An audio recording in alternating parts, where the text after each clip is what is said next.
friendly. Yeah, we're going up in rank with these guys super fast. Still got to do that quest, but we're working on it. And yeah, let's pull back Quill 18 over here. Meanwhile, Petra. This is one of the other things you can do as well, is you can bank these spells. You can cast them, but you don't have to finish casting them. You can just leave them here, sort of you know, like a bullet in a chamber in the gun, ready to go. This is quite good for spells that like blast enemy armies on the world map. You can prep them ahead of time and just unleash them when you need it. But I'm gonna go and drop the Stone Spirit over here. So now we got our full army. What's the full deal with the Stone Spirit? You know, not the tankiest.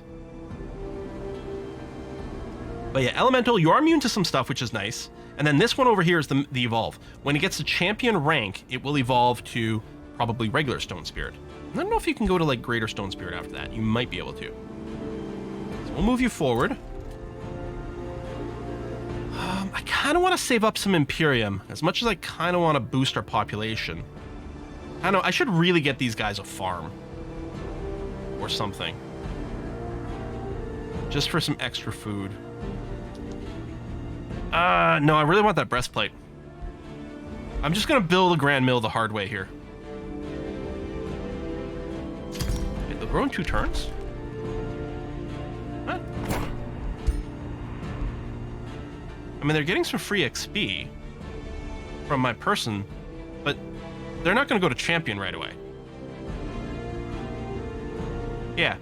Champions, there you go, champion involved Stone Spirit, but there's a few ranks to get there. Right now, the recruit, they gotta go through soldier, veteran, etc., etc. Required for next rank is 4 XP. So yeah, they are getting 2 XP per turn just by being in the army with Petra here. Which is kind of nice, but yeah, it won't be enough to grow. Okay, Sunshrine here wants a province claiming pack. What this means is we will no longer generate grievances with each other as we annex provinces. I'm gonna say yes here, because I'm not looking to generate war justifications with Mashara right now. I think we're good with this.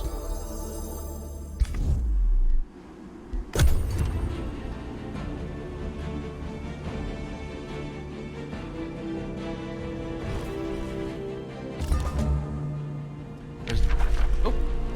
Ah, Necron, you bastard. They will go to war with that guy. So I could attack now. I could wait 1 turn on this attack so that you at least get 1 extra rank. The other thing I could do is I could summon another Stone Spirit just to be adjacent to this, just to add into the battle, just to increase our chance of winning. So I think I will delay that by a turn. Meanwhile, Quill over here. Oh, you bastard. We're definitely going to go to war with you. We're just going to try to move forward as much as we can and find the troops that Flare Spire is sending our way. Sunring Blades.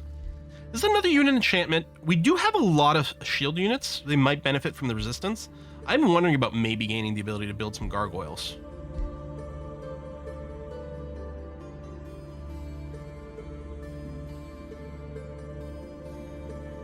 Let's do that. All right, Wizard's Tower done. So now we're generating 50 Imperium per turn. We're out of mana to build anymore. May as well build a shrine. It's got it boosted. We can use more mana income, especially if we're like summoning more critters, which also are maintenance. There you go. We're at the bonded vassalage, so it went from 30 to 40% income. And it is generating more rally strength here, so it's happening a little bit faster.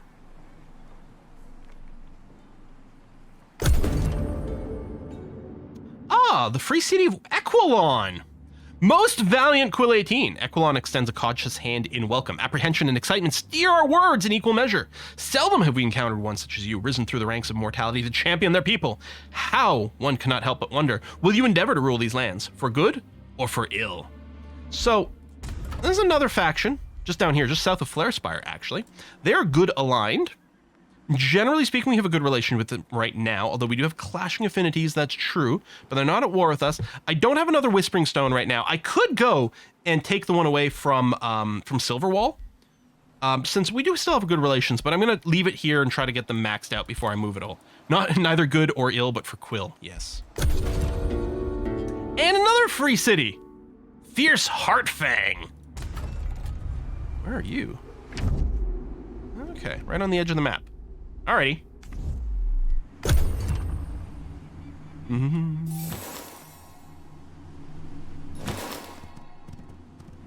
Oh, Necron is swaying Equilon. That would be a little annoying, but I guess we'll just have to deal with it.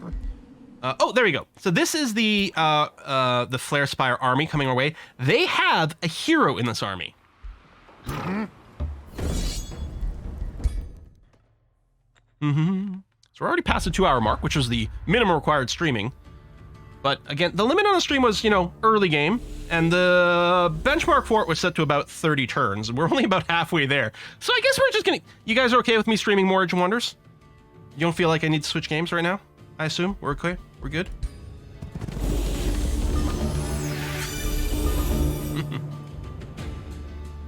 Here's a nice hat. Here's the best hat. So, here's the hero over here. Elazon Arclight. Who comes with items, which is going to be very relevant because those items could be ours. And in fact, will be ours. Yeah, these guys are in defensive mode, so hitting them with rocks right now is not actually very good. The little knockback, wet, zap. I have to say, that move looks super cool. I'm actually really happy I gave my character both those items.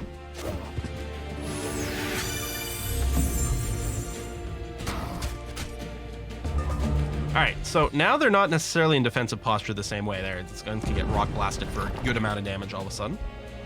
Flare Spire uses Awaken Inner Radiance. Alright. Is it super effective?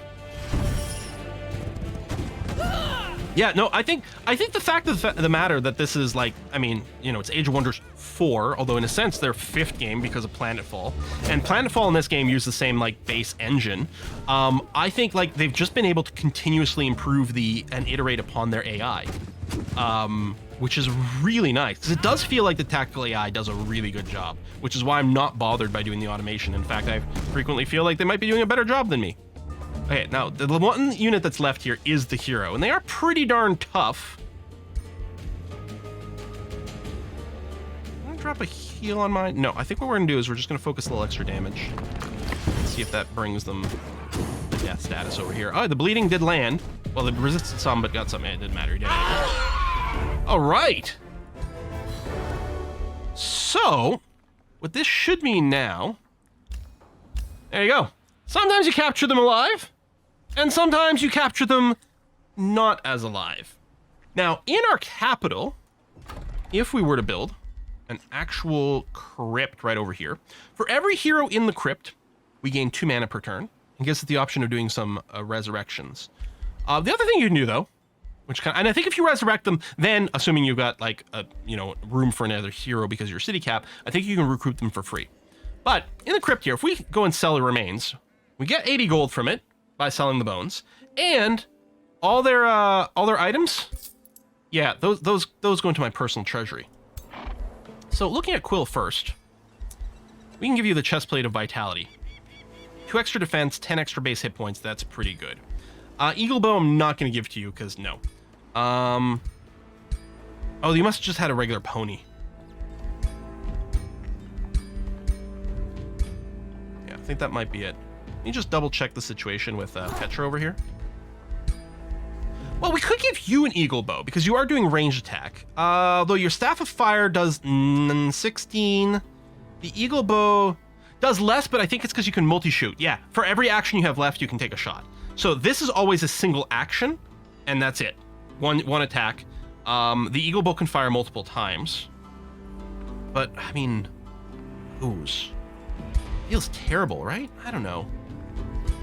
And yeah, she can't use a mount because she's using a 2-handed weapon. This is definitely a better weapon. Oh, it's got the built-in 20% accuracy as well. And multi-shot. No, we have to use this bow for now. It's just, it's so good. Yes, the staff can inflict burning. That's a good point. But I think for now we do this.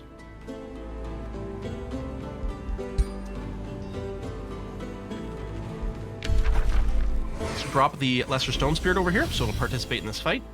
It doesn't leave with much mana for the fight, though. That's fine. You have a bow, can you use a horse? No. The bow also counts. So anything that like is a 2-handed weapon prevents you from using anything in your offhand and a mount. There's like 1-handed weapons, like melee weapons, that do let you use an offhand. There's also sort of what I look at as like a 1-handed ranged item, like those like orbs or whatever. They let you use a mount, but I don't think an offhand. So Right now, okay, so the terrible... A tense search and long march, your army comes face to face with the roaming watchers. The sight of the terrible creatures causes fear to ripple through the mountain sprouts in your army. The deafening silence betrays the hesitation of your troops. Their morale won't hold. The watchers have noticed your troops and prepare to attack. What will you do? So we can order disheartened troops to attack. What would happen is we'd have discouraged attackers. We'd have minus 10 morale at the start of the battle. Or we can offer a bounty. We'd spend 187 gold, but we wouldn't have that debuff. Or we could just leave. We might be fine regardless, but I'll spend the money to not have the debuff. All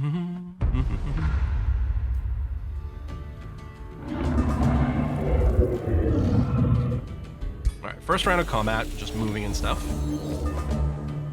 Now, they have gone defensive here, so we wouldn't do really efficient rock damage. But I think we're gonna start on it anyway. Their defenses are still generally poor, even when they're in defensive mode. Enemy hero had pony and a bow. Yes, I mean, I could still equip a pony. If I were to take away Petra's, if I just unequip this weapon, it would leave her with a generic sword. Then I could give her a pony, so she could move faster. But no point in doing that right now. I don't need her to move faster. I do want her to do a ranged attack, so... Oh, apparently my AI is deciding to attack the non-damaged one, which I'm not sure was the winning move, but sure. I think this is all going to go fine. They want to attack that. I'll go ahead and damage this explicitly. And I don't think I'm going to have to stop anything else. Yeah, this snake with the extra lightning damage is really good. Kablam! So, that completes our quest. Harbingers of Misfortune, Aftermath. Now that the Watchers are gone from your lands, the Mountain Sprouts Council contacts you again. Marvelous work, Quillitine, just marvelous. We managed to contain any panic with regard to the Watcher sightings, so it seems we're in the clear. All thanks to you, of course. The Mountain Sprouts will hear of your victory. Perhaps our superstitious beliefs can be transformed into a virtue of our people. So, right away, all of our cities are going to gain a bunch of bonus stability, which, if they hit thresholds, will generate extra food and production, which is awesome. All the free cities, the Mountain Sprouts, which is our one neighbor, get a bonus relations, although that might already be capped. So now we get to choose. This victory proves the Mountain Sprouts are true warriors, which gives us draft in our cities. Although we're not currently recruiting units there, we could immediately start recruiting a unit, and I think they would get the benefit from it. Otherwise, we could let it auto-convert into food. Or we could say the victory shows Mountain Sprouts build better defense, which gives us production, which is quite nice, because we are... Well, actually, Brussels isn't producing anything, but again, we could queue something up. Or we could say this encounter only illustrates that my empire can dominate any foe and get some of that valuable Imperium. Which is, I think, what I'm going to click on here. Blink! Although it does remind me that we should check our build queues. So I could use the Imperium to attract some population. Oh yeah, let me get Arcane Institute for more research. I'm not going to queue up anything else right now, because we might need the gold for an event. We could boost our population. We do still need a breastplate, because Petra doesn't have one, right? No. Now, the breastplate I can get from the Imperium increases melee damage, but I just equipped this to Quill and put Quills on Petra. Or maybe we'll get lucky enough and we'll just loot another breastplate somewhere along the way, in which case I won't care about Rite of the Armor. Mines gain draft. Yeah, maybe. I don't know. Stability. City limit. We don't have one yet. I could raise population. You know what? I'm going to go with this. I will get the extra breastplate. So yeah, Quill, you're going to replace this breastplate of the champion. Huge defense and all the melee bonuses, which are amazing.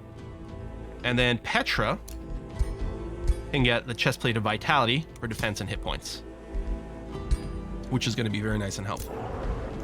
So let's shuffle these guys around now. Yeah, let's take one of these anvil guards out of here. We'll put one of the little Rockies in here so they can farm more XP from her.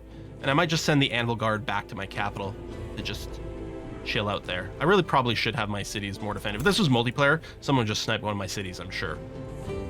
But the AI is a little bit nicer about that sort of thing. So we got some neutral things we could boop with Petra. There might have still been some in the north as well. But what I think I'd like to do is take a hike out west. For either Flare Spire or possibly having some words over here with Necron. Yeah. How dare he settle right there?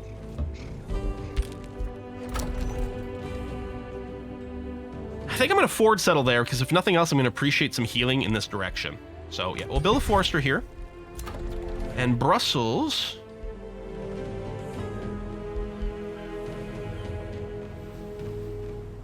Well, let's take advantage of the fact that we have an agreement with the yellow human paladins to not whine about our annexation. So I'm just going to forward annex this quarry here. Oh, there's some...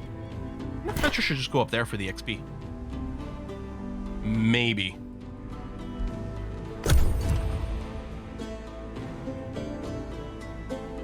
I mean, we're currently at peace with Necron.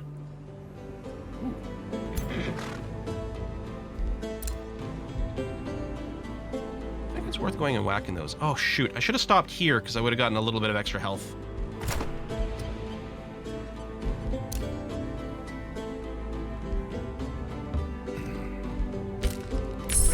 All right, we can now build gargoyles. Excellent cartoon. I don't remember gargoyles. I mean, I have a vague memory. I loved the cartoon, but I have very little memory of it. It's from the... Was it from the early aughts or the late 90s? I want to say late 90s. So, Seeker Arrows would boost our range units by giving them extra range, which is nice. The Crows, I don't care about my scouts that much. Definitely in the 90s. Cool. Currently at peace with Necron, same way USA was at peace with USSR. Yeah. I'm going to get Awakened Tools. We're probably going to want to put those in our cities. Right, that was our trade deal with Silverwall, just expired. You know what? Let's keep trading money for food. If I could trade money for mana, I might do it.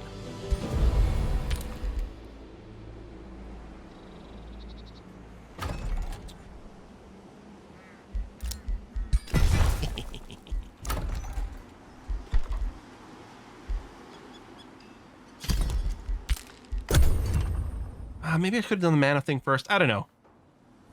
We need money to make everything else go, and the extra annexation range might be fun over here. Ah! So Petra Dent is giving us this quest here. I was a lonely child, she explains, and you realize you're in for a long story. The only friend I had was my pet unicorn, Spot. I love that beast. Her expression darkens. But then the Plague Serpent came and attacked our village. Everything changed when the Plague Serpent attacked. I get it. I've heard this one before. Everyone fled except for me and Spot. He died protecting me. On that day, I swore I'd have my revenge on that Plague Serpent and its kin. And now I've tracked it down. The killer of my best friend. Will you help me kill the Plague Serpent and get my revenge? Yeah, sure. Absolutely. 100%. Get some experience and a mystery ward. And the reward won't be a mystery. You shall have your revenge. And I, the head of the Plague Serpent. Boop. Where's the Plague Serpent? Over there. Okay. Well, I think I'm still going to boop these guys for XP. Or we'll go for the super safe fight first. And then we'll kill the Plague Serpent on the way out there. Boop, boop, boop, boop, boop. Sure, if you shut up. No, you named it Spot. What I like about it is I've seen that event before. It's always named Spot, as far as I can tell. It's like the bubbles, right, of Stellaris. Although you can name it other things, but no one ever does. I think it's always named Spot, but the creature is like randomized or based like on something like racial or something like that, which just makes it really funny in this situation. Like, I think the first time it was like a white wolf named Spot. I'm like, yep, that sounds about right. Yep, And this time, unicorn named Spot. Huh. Sure.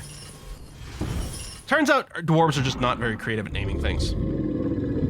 Okay, they already cast a spell this turn, so... I think the AI highly prioritizes spells that heal. Pet Griffin named Spot, Giant Spider named Spot, must always be Spot. I mean, Data's cat in Next Generation was named Spot. But I think he did like a statistical analysis of like most common pet names, and that's why I chose Spot. Can't remember. Did have spots. Well, it was sort of a tabby. If you ever have a Dalmatian, you're not allowed to call it Spot, just because.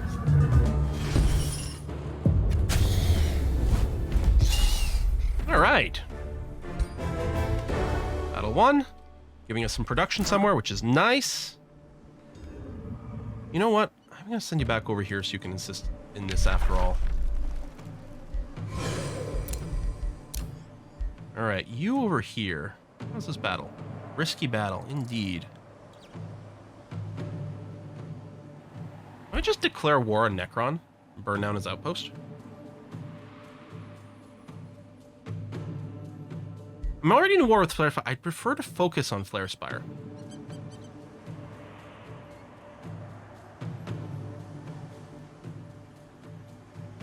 I farm the 3 strength punk first? Maybe.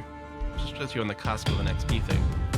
We're still rocking most of these tier 1 units, although we can start doing better than that. Let's start... Oh, I need mana to build gargoyles. Right. Okay, let me get a couple of... Oops, I didn't mean to right-click on you. A couple of basic units queued up in our city. Oh, we need a building as well. So we get defenses, blacksmith, which will just give us more draft income, faster units. Let's get the mana obelisk.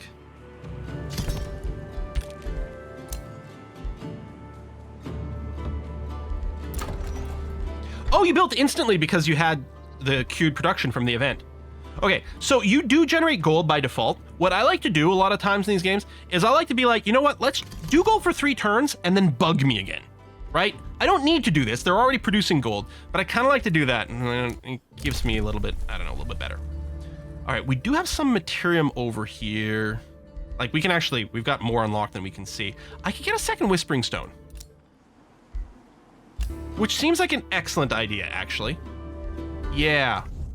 Let's get a second Whispering Stone. And then... Blue-blooded humanoids. The ratty munchkins. Evil, Heartfang. Oh, you're almost flipped here. Okay, we're going to start working on Equilon. Especially since we're in more direct conflict with Necron. We're going to give a Whispering Stone over here.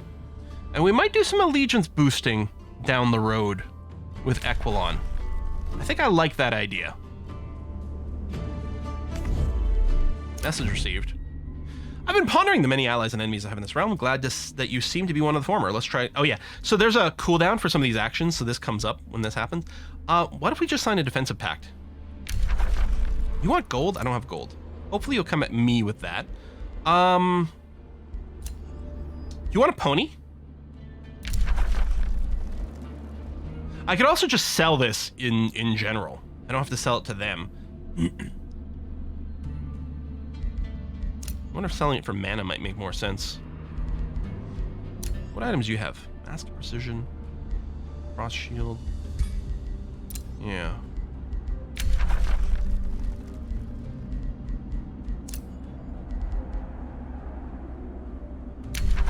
Tell her about how much of a jerk. Would you pay me? Oh, you would actually. You'll hate them because he's evil and you're good.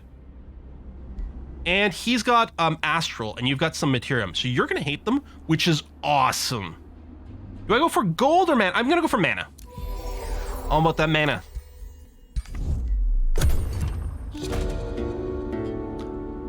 Outlandis. Hostile. So we've got another city-state we're at war with. Oh, they're underground.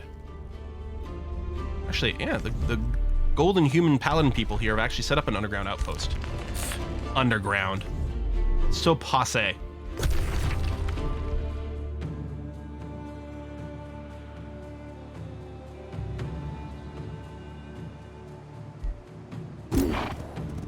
Oh!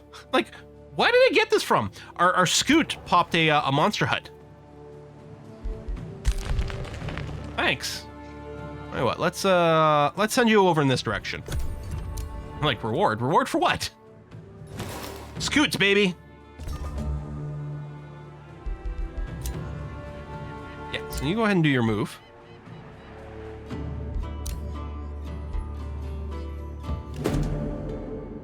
Aha! Food for thought. A group of hungry and frightened Fey folk do their best to hide behind Winter Fairy as your army approaches. The Winter Fairy, putting on as brave a face as possible, tries to keep its group behind it and faces your troops defiantly, but otherwise says nothing and makes no hostile movement.